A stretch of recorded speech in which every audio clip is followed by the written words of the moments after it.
Mabadiul Asra ini sebenarnya sudah eh, ada nazamnya in mabadi kulli fanin asra al-hadd wal mawdu' summa thamra wa fadluhu wa nisbatun wal wadi' wal ism wal istimdad hukmu syari masail wal ba'du fil ba'd iktafa wa man darul jami'a haza syarafa. Ini ada hal yang perlu kita ketahui sebelum masuk kepada ilmu sorof. Ini saya mau sebutkan secara sekilas-sekilas saja. Tidak akan mau baca semuanya. Kalau baca semuanya lama ini nanti. Sekilas karena saya baru menemukan ini. Belum dibaca juga secara sempurna. Cuma menemukan ternyata kok ada mabadiun nasrohnya.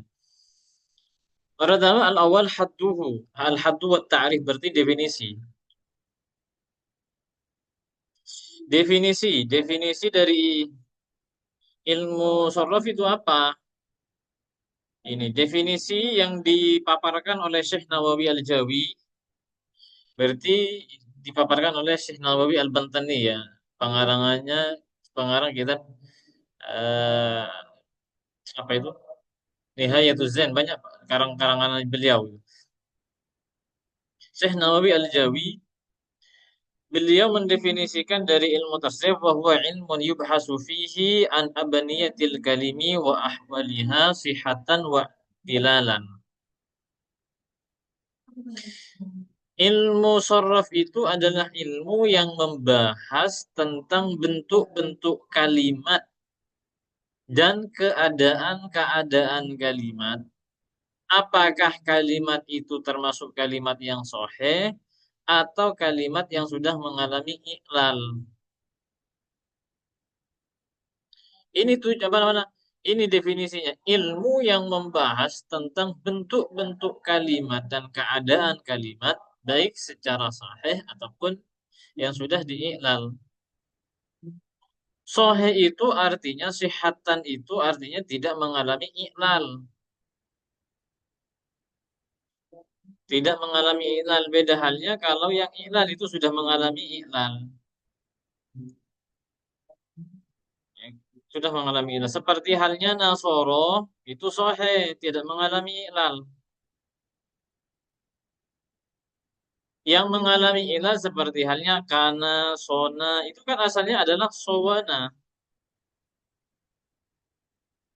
Asalnya adalah sowana, yaitu membahas tentang itu. Nasoro ini kan yang kalau kana ini yang mengalami nasoro kan ala wazni fa'ala, nasoro yansuru fa'ala yaf'ulu. Kana juga mengikuti wazan fa'ala yaf'ulu. Kok bisa fa'ala, kok bisa kana? Karena sudah mengalami ilal, karena kana asalnya kawana, sona asalnya sowana. Kalau sona yang paling yang ada di tasrifan itu sona. Karena sona seluruh sowana.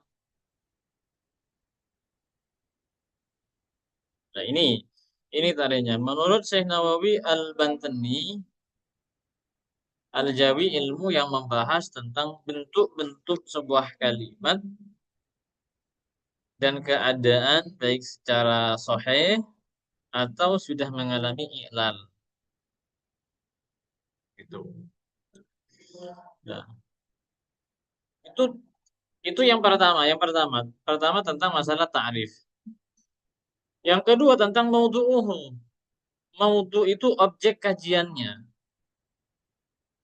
Objek kajian dalam ilmu sorof itu jelas kalimat Arab ya. Kalimat-kalimat yang berbentuk bahasa Arab. Sorof itu objek kajiannya adalah lafat-lafat Arab, bukan lafat-lafat Indonesia, bukan Latin atau tulisan-tulisan yang lain, bukan. Jadi objek kajian daripada sorof itu adalah lafat-lafat Arab. Jadi untuk yang lain ya jangan dipaksakan dimasukkan sorof karena bukan objek kajiannya. Ya gimana kalau huruf Latin mau dikaji secara sorof? Ya nggak bisa. Bagaimana huruf apa namanya tulisan-tulisan Cina itu mau dibahas secara sorof tidak bisa karena objeknya itu adalah lafaz-lafaz bahasa Arab. Al kalimatul Arabiyah, kalimat-kalimat berbahasa Arab. Pembahasannya nanti dibahas apakah kalimat nanti itu sohe, apakah iklal, apakah sudah asli, apakah sudah mendapat apa ada mendapat tambahan itu objek. Jadi objeknya, objek dari ilmu sorof yang akan kita bahas nanti adalah lafaz atau kalimat-kalimat Arabiyah. Kalimat kalau kita objeknya itu kajiannya itu akan dikaji apakah lafaz itu sahih, apakah sudah mengalami iklal, apakah nanti itu asal atau sudah mendapatkan tambahan. Itu objek kajiannya kita. Itu yang kedua. Yang ketiga, samroh. Samroh itu guna, apa nama kegunaan? Apa sih gunanya belajar ilmu sorof? Itu samrotuhu wa faidatuhu faidah, kegunaan belajar ilmu sorof. Ma'rifatu abniyatin wa usul kalimah al-arabiyyah. Faidahnya ya biar kita tahu mana yang lafaz itu, mana kalimat-kalimat itu yang asli, biar kita tahu terhadap bentuk-bentuk kalimat Arabiah itu. Apakah kalimat itu sudah asli, apa masih asli, apa sudah mendapat tambahan, apakah itu sohe, apakah itu sudah mengalami ilal. Itu tujuannya. Agar supaya kita tidak keliru dalam memahaminya. Yang dikira itu adalah asal ternyata sudah ada terdapat ziyadah. Yang dikira itu adalah terdapat ilal ternyata tidak ada ilal. Ya biar tahu bahwasanya apakah lafaz itu bukan ziyadah, tidak ada ziyadah sama sekali. Itu memang asal. Itu tujuannya adalah untuk mengetahui bentuk-bentuk dan asal-asal kalimat.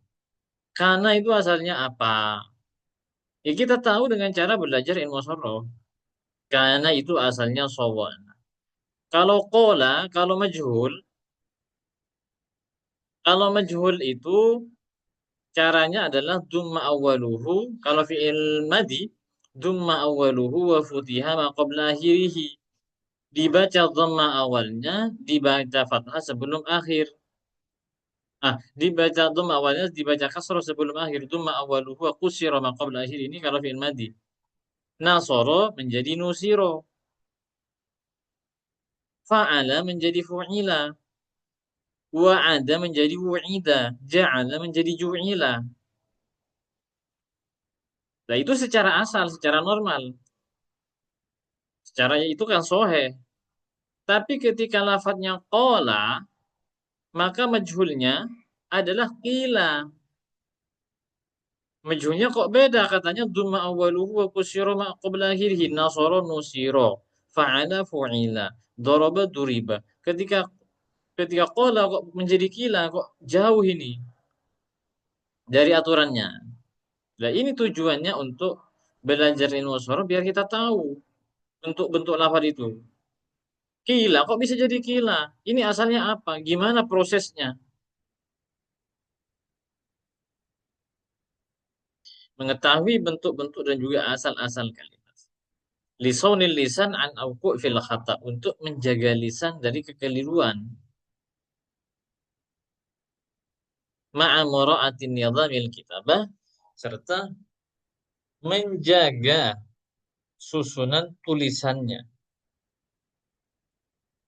Itu tujuannya. Yang keempat, nisbat. Nisbat ini hubungan. Apa hubungan antara ilmu sorof dengan ilmu-ilmu yang lain? Oh, nanti kita belajar ilmu surah gak ada hubungannya dengan yang lain. Ini nisbatuhu. Nisbatut tabayun wa takhaluf bi'tibaril mafhum laisa mutadakhilan ma'a baqiyatil funun wa huwa min ulumil arabiyyah.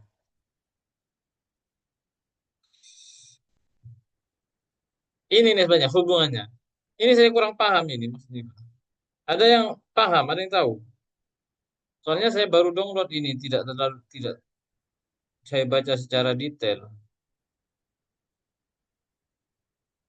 Tentang nisbatut hubungan antara ilmu sorof dengan yang lain itu hubungannya secara tabayun dan takhaluf, bukan secara mutadakhil. Ada yang tahu?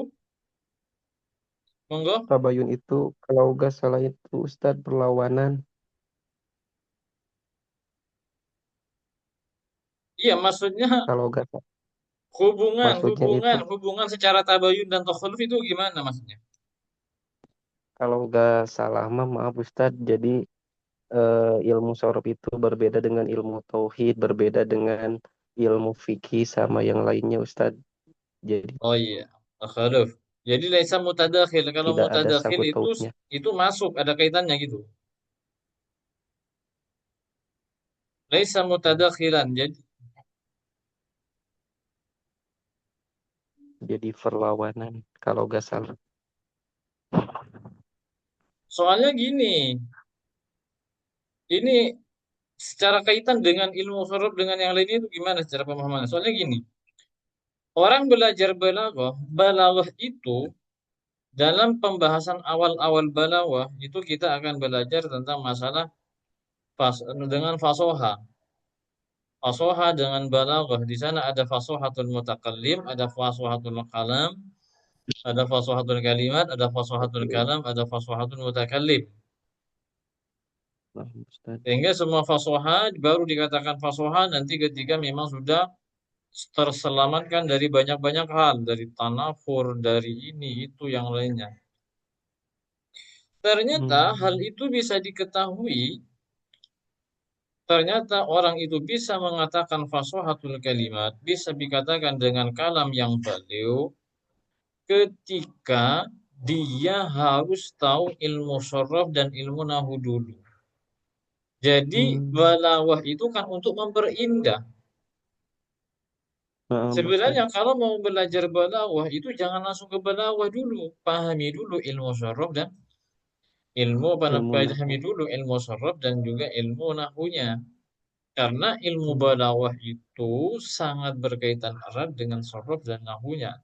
Apalagi di dalam masalah faswatul kalam, dan dalam bab fasoha dan juga bab balaghah itu. Hmm. Itu sangat Iya kaitan sehingga Ustadz. bisa dikatakan dengan tanafur. Oh, ini dikatakan tanafur. Oh, karena kita bisa dengan ilmu alat, kita bisa mengetahui dengan ilmu alatnya. Oh, ini dikatakan dengan dha'fut ta'lif misalnya. Oh, karena kita harus ilmu tahu, ilmu nahunya. Oh, ini dikatakan dengan baru kita bisa mengatakan tanafur, bisa mengatakan tahlil, bisa mengatakan yang lain itu lupa persyaratan-persyaratan yang dikatakan pasangan. Ketika sudah tahu nahu sorof itu, tahu nahu Hmm. sorof, ditambah lagi harus tahu bahasa, ilmu bahasa Arab. Nah,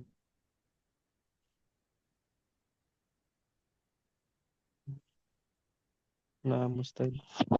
Atau yang lain, secara tabayun dengan takhaluf secara ini, mutadakhil. Nggak ada ya? Saya kurang paham ini. Oke, lanjut dulu lah. Khamis, fadluhu keutamaannya, keistimewaannya. Huwa min ahamil ulum al-arabiyyah. Jadi al bahasa saraf itu termasuk paling pentingnya ilmu dalam bahasa Arab katanya di sini. Wa huwa min ahamil ulum al-arabiyyah. Wa illa annahu tasafadluhu fil hufad ala haqa'iqil lafad. Karena dengan tahu, dengan belajar ilmu saraf, maka kita akan tahu terhadap hakikat-hakikat dari lafaz tersebut.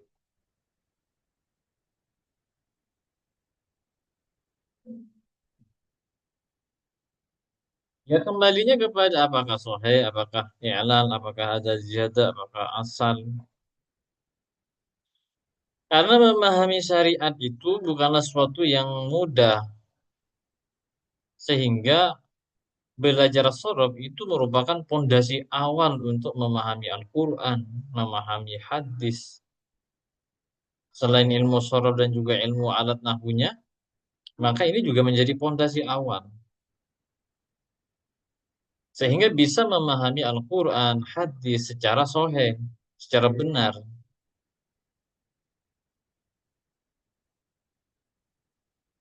Bisa keutamaannya kalau di dalam nahu, cuma belajar nahu, kita tidak akan tahu terhadap bentuk-bentuk lafadznya.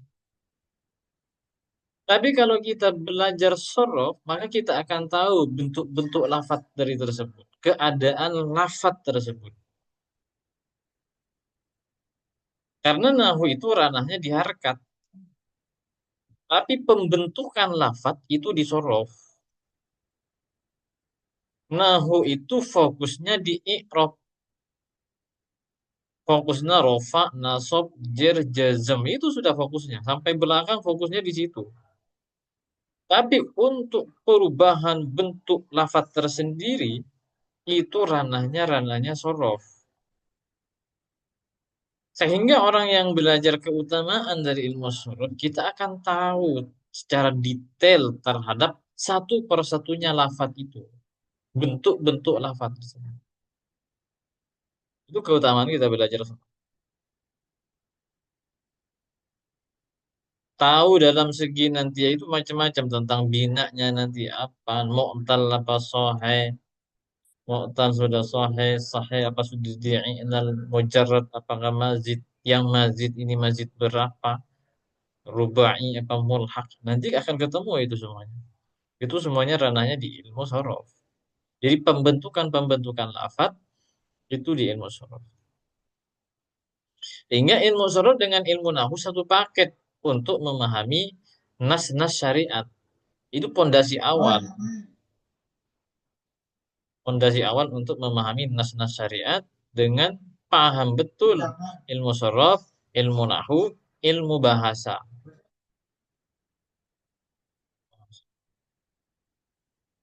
Wadi, peletaknya siapa? Pencetus. Pencetusnya ini adalah Abu Muslim Mu'ad bin Muslim Al-Harra.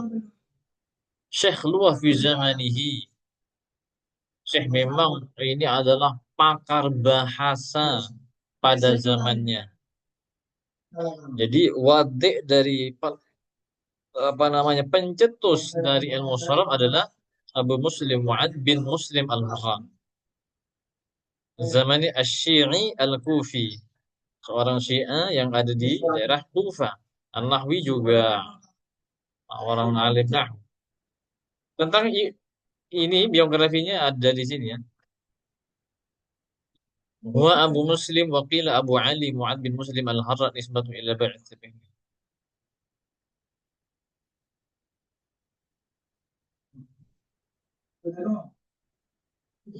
Ini sudah tentang biografinya.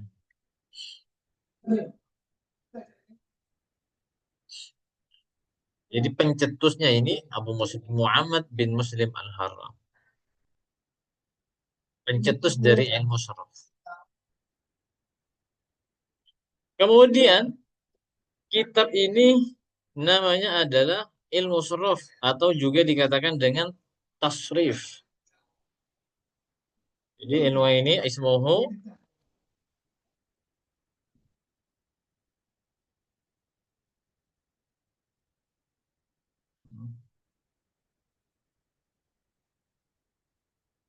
dar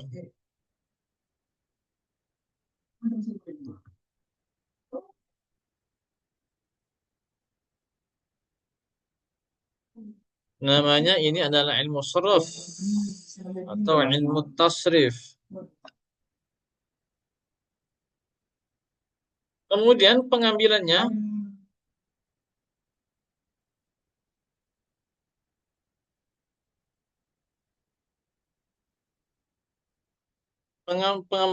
istimdad ini pengambilan dari ilmu sorof ini diambil minal kitab dari Al-Quran sunnah dari sunnah, kemudian min fasihi kalamil Arab juga diambil dari ungkapan-ungkapan ungkapan-ungkapan yang fasih dari orang Arab asli.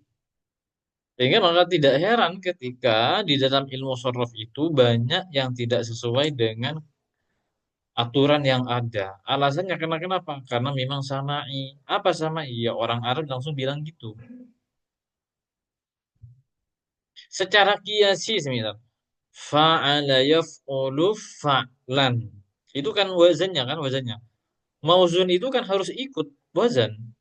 Fa'ala yaf'ulu fa'lan. Maka mauzunnya harus sama. Nasara yansuru nasron. Daraba Ah, fa'ala yaf'ulu daraba yadrib nasara yansuru nasran. Kemudian apa? Khalaqa yakhluqu khalqan. Kemudian yang lain. Ketika misal lafadznya soma yasumu atau qama yaqumu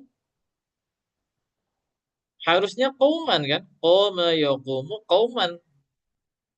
Iklalnya qauman harusnya. Secara kiasinya harus qauman, aturannya harus qauman. Tapi ternyata qama yaqumu bukan qauman. Qama yaqumu qiyaman.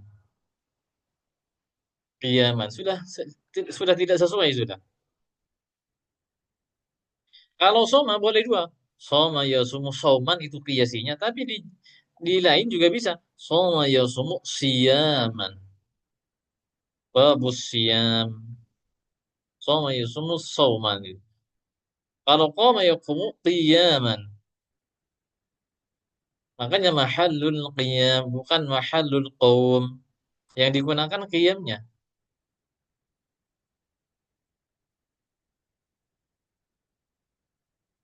Misal, ya banyak lah.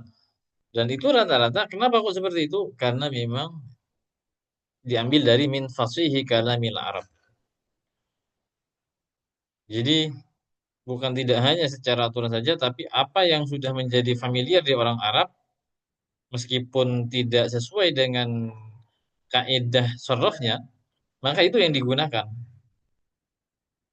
Karena memang pengambilan dari ilmu sorof itu bukan hanya dari Al-Quran dan Sunnah, tapi juga min fasihi kalamil Arab.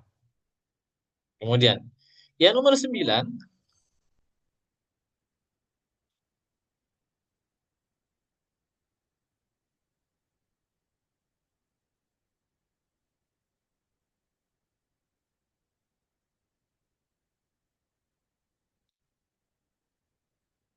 yang nomor 9 adalah hukumnya, al-hukmus syari'i. Hukumnya adalah fardu kifayah. Hukumnya adalah fardu kifayah. Jadi ada yang sudah belajar, ya sudah cukup. Fardu kifayah itu yang penting sudah ada yang melakukan, maka yang lain kan sudah gugur, itu fardu kifayah. Tapi akan menjadi hukum belajar ilmu sorof, akan menjadi apa namanya, akan menjadi wajib bagi orang yang memberikan fatwa, yang bagi orang yang memang mau berfatwa, apa namanya, bagi orang yang tasduril futya, bagi orang yang memang orang alim yang memang fatwanya selalu ditunggu-tunggu, maka wajib belajarnya. Karena ranahnya seorang mufti atau seorang mufti itu orang yang memberikan fatwa, mufti itu wajib belajar ilmu shorof. Harus tahu bukan cuma sekedar tahu sekilas, tapi harus betul-betul tahu secara detail. Karena posisinya menjadi rujukan. Apalagi fatwanya berkaitan dengan hukum-hukum syariat. Maka bukan fardu ain, bukan fardu kifayah bagi mereka. Wajib hukumnya, fardu ain. Fardu ain itu terkena individu. Jadi meskipun di sekitarnya itu sudah alim, dia tidak akan gugur. Dia sudah terkena kewajiban tersendiri karena posisinya seorang mufti. Jadi tidak gugur dosanya gara-gara di samping-sampingnya sudah banyak yang alim. Seorang mufti harus dirinya sendiri wajib belajar paham terhadap ilmu sorof. Sholat jenazah fardu kifayah. Cukup beberapa orang melakukan, yang lain sudah gugur. Tapi kalau Jumat itu kan fardu ain, ya sama seperti itu. Wa yata'ayyanu farduhu, menjadi fardu ain bagi seorang mufti. Karena berkaitan dengan hukum syariat. Masalah-masalah yang kemudian al-ashir yang 10, masalah-masalah yang akan dibahas di dalam ilmu surah itu juga agak mirip dengan ilmu nahwu. Di sini juga nanti kita akan bahas tentang masalah tasniyah, mabninya fi'il, cara membuat majhul, dan kemudian tentang yang mana yang mu'tal, yang sahih, mana yang di'i'lal, mana yang tidak di'i'lal, mana yang diziyadah, mana yang mujarrad. Semuanya nanti ini menjadi masalah-masalah. Sebenarnya hampir sama dengan objek ya, hampir sama dengan objek tentang masail-masailnya. Nah, ini kira-kira tentang mabadi'ul asra. Sekilas tentang mabadi'ul asra. Nanti saya kirim ya, saya kirim ke grup untuk lebih detailnya karena ini agak anu ya, ada penjelasan-penjelasan kelanjutan masih agak panjang. Saya cuma ambil simpel-simpelnya saja. Maka antum berarti hanya juga wadiknya, pencetusnya siapa di sini. Ini juga panjang siapa beliau, tentang biografi beliau secara lengkap di sini. Nanti anak kirim ke grup, bisa antum baca-baca sendiri tentang mabadi wal asrah. Biar tahu tentang ta'rifnya, kegunaannya, hubungan dengan ilmu ilmu disiplin ilmu yang lain, peletak pencetusnya siapa, keutamaannya apa, hukumnya bagaimana, objek kajiannya tentang apa. Nah, sekilas itu dibaca. Kemudian kita masuk ke nadam selanjutnya. Di sini ada dua nadam. Yaqulu ba'da hamdi dzil jalali musalliyan 'alan nabiyyi wal ali. Abdul Asir Rahmatil Karimi ay Ahmad bin Abidir Rahimi. Ahmadur Rahimi. Jadi musannif, Syekh musannif, beliau memulai pembahasannya setelah memuji kepada Allah Subhanahu wa taala, membaca sholawat kepada Nabi Muhammad SAW dan juga bagi keluarganya. Musallian ala Nabi wal ali. Wal ali ini kan keluarga. Musallian itu sholawat itu. Musallian yang dimaksud dengan sholawat ketika disandarkan, diidhofahkan kepada Allah. Tentang sholawat misal. Afdalus salati wassalami ala nabiyyina Muhammad sallallahu alaihi wasallam wa ala alihi wa azwajihi gitu kan ya. Itu adalah rahmat ta'zim. Itu adalah rahmat ta'zim. Sholawat di sini adalah rahmat yang dibarengi dengan pemuliaan. Belas kasih Allah, rahmat ta'zim itu belas kasih Allah yang dibersamakan dengan pemuliaan terhadap baginda Nabi. Sehingga sholawat itu kalau disematkan kepada Allah, maka itu berupa rahmat ta'zim. Tapi ketika disematkan pada seorang hamba bagi kita, sholawat kita itu merupakan doa. Kita baca salat itu doa. Kalau kita yang mengungkapkan, itu adalah doa. Kalau Allah, dari Allah, itu adalah apa ya? Apa istilahnya? Kalau dari kita doa, ya rahmat lah. Kemudian kalau dari malaikat itu adalah istighfar. Ali, keluarga ini, wa ala alihi, Ali di sini, keluarga. Alun itu keluarga. Keluarga yang dimaksud di sini adalah Bani Hashim dan Bani Muthalib. Tapi ketika dalam konteks doa, sebenarnya alun sendiri keluarga itu adalah Bani Hashim dan Bani Muthalib itu. Tapi ketika konteksnya adalah konteks doa, alun ini disebutkan dalam konteks doa, mudah-mudahan sholawat dan salam tercurahkan kepada Nabi Muhammad keluarga lah. Ketika konteksnya adalah konteks doa, maka yang dimaksud ini adalah seluruhnya. Bukan cuma Bani Hashim dengan Bani Muthalib, tapi bagi umat Islam secara mutlak. Itu juga masuk kepada alun, tapi dalam konteks mendoakan. Dalam konteks doa.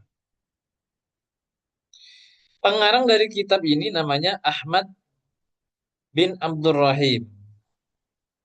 Pengarangnya namanya adalah Ahmad bin Abdurrahim. Abdul Nasir Rahmatul Karimi ay Ahmad Abidir Rahim. Ini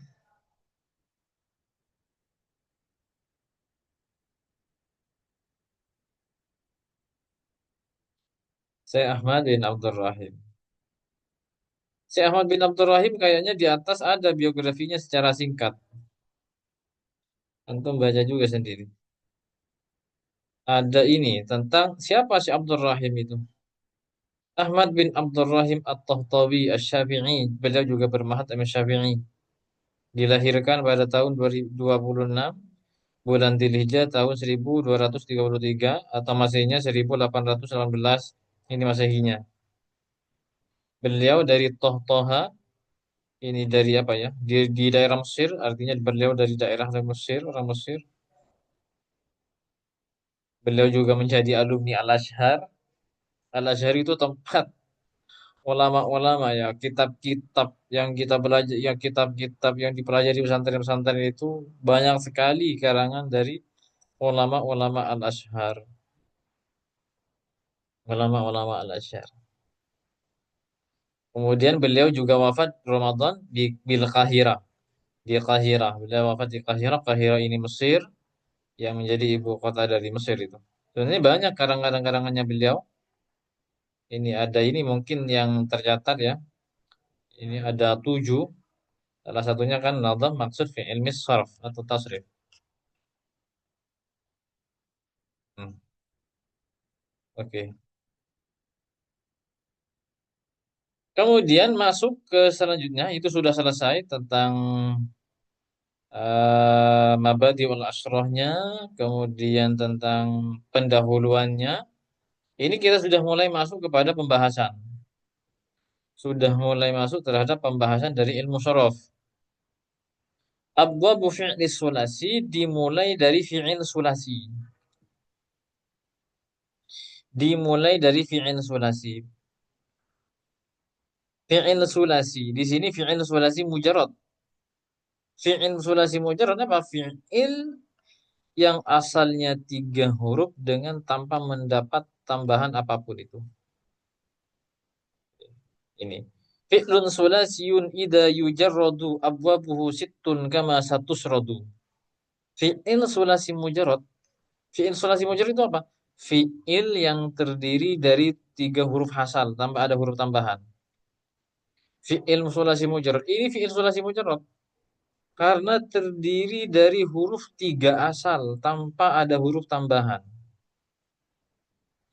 Ini sulasi mujarad. Karena semuanya nun sin ro ini asal dari kalimatnya, bukan tambahan. Ini bukan tambahan.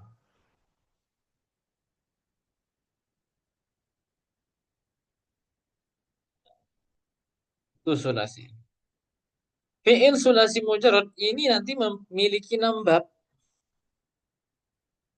Fi'il sulasi mujarad memiliki 6 bab. Nah, fal ainu in tuftah bimadin faksiri au dumma faftah laha fil ghabiri. Jika jika ain fi'il madinya dibaca dhamma, ain fi'il madinya dibaca fathah, maka ain fi'il mudhari'nya bisa dibaca 3. Kasrah, dhamma, fathah. Jadi gini, jika ain fi'il madinya dibaca fathah, jika ain fi'il madinya dibaca fathah, maka ain fi'il mudhari'nya itu bisa dibaca 3. Maka fa'ala Maka fa'ala yaf'ulu, fa'ala yaf'ulu, kemudian fa'ala yaf'alu, kemudian fa'ala yaf'ilu. Kalau fi'ilnya dibaca fathah, kalau ain fi'ilnya dibaca fathah, maka ain fi'il mudhari'nya bisa dibaca tiga. Fa'ala yaf'ulu, fa'ala yaf'alu, fa'ala yaf'ilu. Itu. Ini yang pertama. Nanti kita lihat di amsalatus tasrifiynya. Itu yang pertama. Kedua, wa in tudamma fatmumha fihi au tankasir faftah wa kasrun i. Kalau ain fi'il mudhari'nya dibaca dhamma, kalau ain fi'il mudhari'nya dibaca dhamma, maka kalau ain fi'ilnya dibaca dhamma, maka ain fi'il mudhari'nya dibaca satu yaitu dhamma. Kalau dibaca fa'ula, kalau dibaca fa'ula, maka ain fi'il mudhari'nya hanya boleh dibaca satu. Maka fa'ula yaf'ulu satu saja. Maka fa'ula yaf'ulu saja. Tapi kalau ain fi'il mudhari'nya dibaca, ain fi'il madinya keliru. Kalau ain fi'il madinya itu dibaca kasroh, maka ain fi'il mudhari'nya itu dibaca dua. Fa'ala yaf'ila yaf'ilu dengan fa'ila yaf'alu. Yaf'alu gini. Nah ini. Makanya fi'il sulasi mujarrad itu wazannya ada 6. Karena peninjauannya ini, kalau ain fi'il madinya dibaca fathah, maka ain fi'il mudhari'nya boleh dibaca 3. Fa'ala yaf'ulu, fa'ala yaf'alu, fa'ala yaf'ilu. Kalau ain fi'il madinya dibaca dhamma, maka ain fi'il mudhari'nya cuma satu. Fa'ula yaf'ulu. Tapi kalau kasroh, boleh fa'ila yaf'ilu, fa'ila yaf'alu. Sehingga semuanya ada 6. 2, 3, 4, 5, 6. Jelas. Ada 6 ini. Makanya di tasrifannya pasti ada 6. Ini yang wazan fa'ala yaf'alu. Fa'ala yaf'ulu 1. Fa'ala yaf'ilu 2. Fa'ala yaf'alu 3. Fa'ila yaf'alu 4. Fa'ula yaf'ulu 5. Fa'ila yaf'ilu 6. Ada 6. Baru setelah ini sudah fi'il rubai mujarrad. Jadi fi'il sulasi mujarrad ini wazannya ada 6. Nah, jadi makanya kita belajarnya pakai nazam maksud, tapi untuk pembuktiannya kita akan selalu lihat di sini. Oke, sebelum saya lanjut, ada yang bingung atau gimana?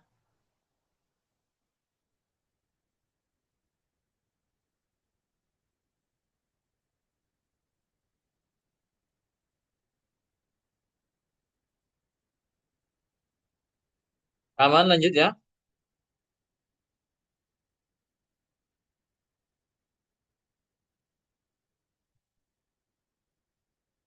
Lanjut. Oke. Kemudian, hmm, kita lanjutkan.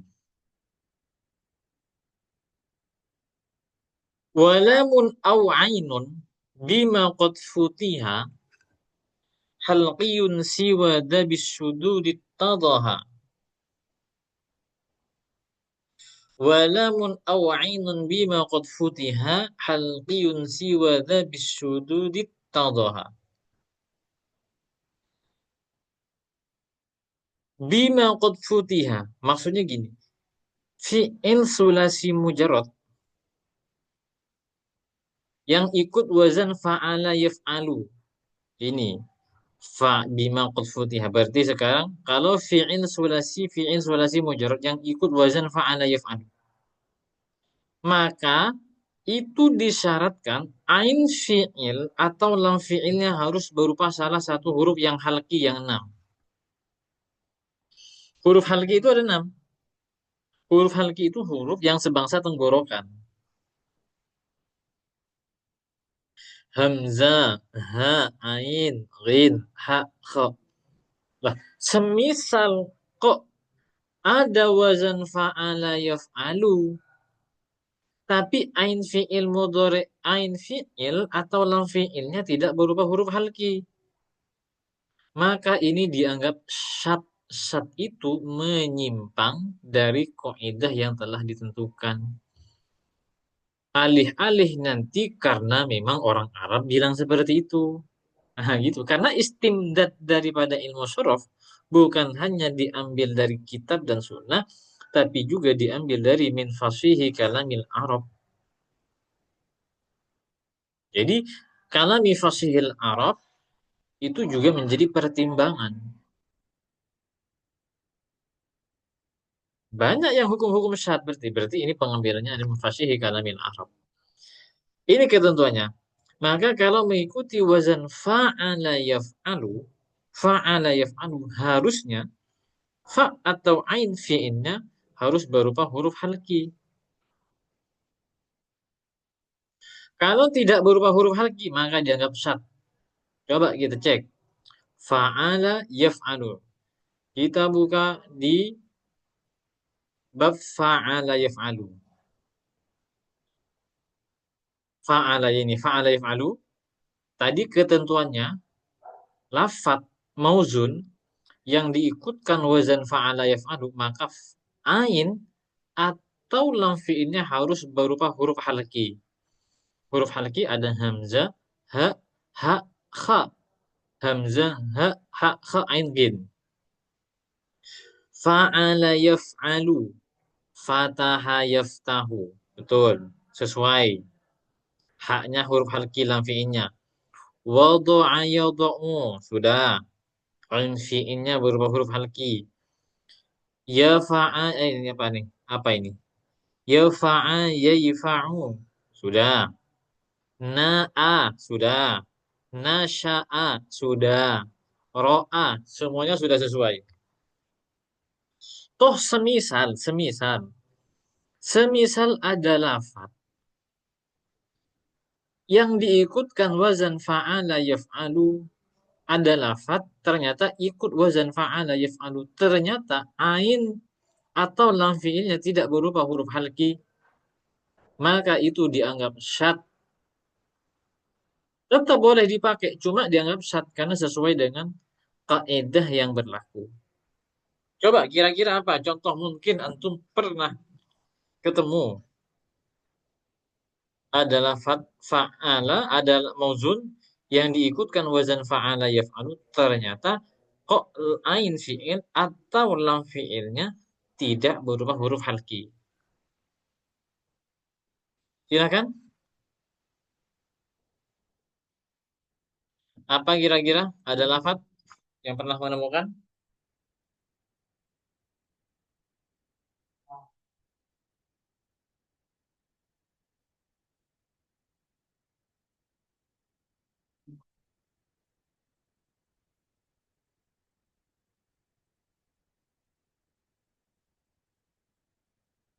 Monggo.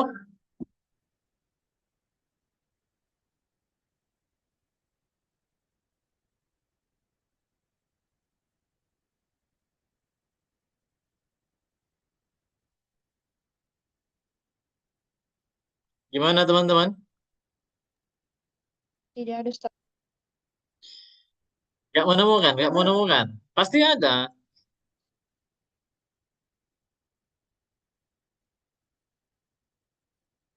Apa contohnya ya? Coba kita cek di sini di sarahnya, mungkin ada di sarahnya.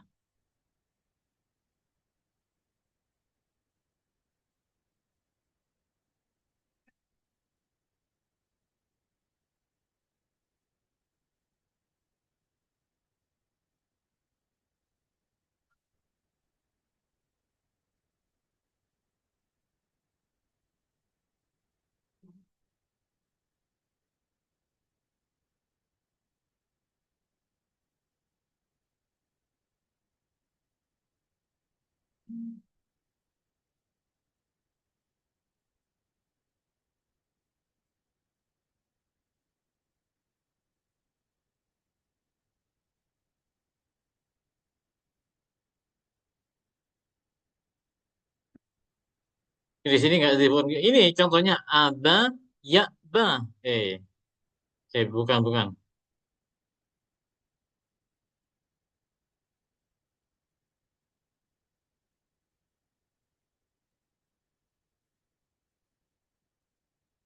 Oh, yakhruju anil qiyas. Ini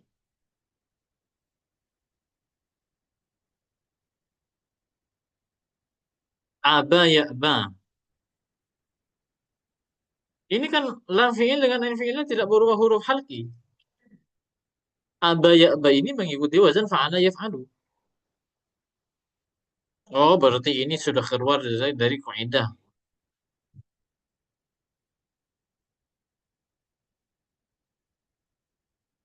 Salah yasla. Wasal apa ini? Salah yasla mungkin ini. Atau contoh yang lain pasti nemu nanti. Ketika baca-baca di kitab atau yang lain pasti menemukan. Ya tidak salah. Ya memang itu berarti pengambilannya dari min fasihi kalamil Arab. Itu.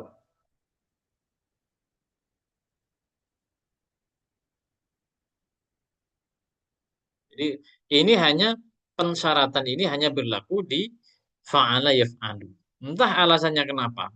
Kenapa kok hanya fa'ala yaf'alu yang harus disyaratkan, fa'ala yaf'alu yang harus disyaratkan ada pensyaratan, ain atau lam fi'ilnya harus berubah huruf alif. Sedangkan yang lain, yang lima tidak ada. Saya tidak tahu, Allah alam, tidak tahu itu. Atau mungkin ada yang tahu. Kenapa kok cuma fa'ala yaf'alu yang kok harus ribet-ribet ada pensyaratan harus berubah huruf halki, lam atau lain fi'ilnya. Sedangkan yang lain itu tidak ada. Ada yang tahu? Monggo, kita sharing-sharing.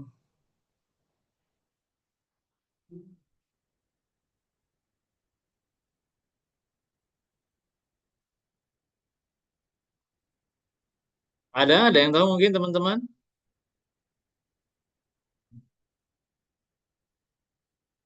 Tidak ada ya? Oke, mungkin kita cukupkan dulu. Untuk besok adalah sudah masuk ke faslun fi abwabir ruba'in mujarrad. Mujarrad wal muhak. Besok kita membahas tadi fi'il sulasi mujarrad. Kalau besok tentang fi'il apa namanya fi'il ruba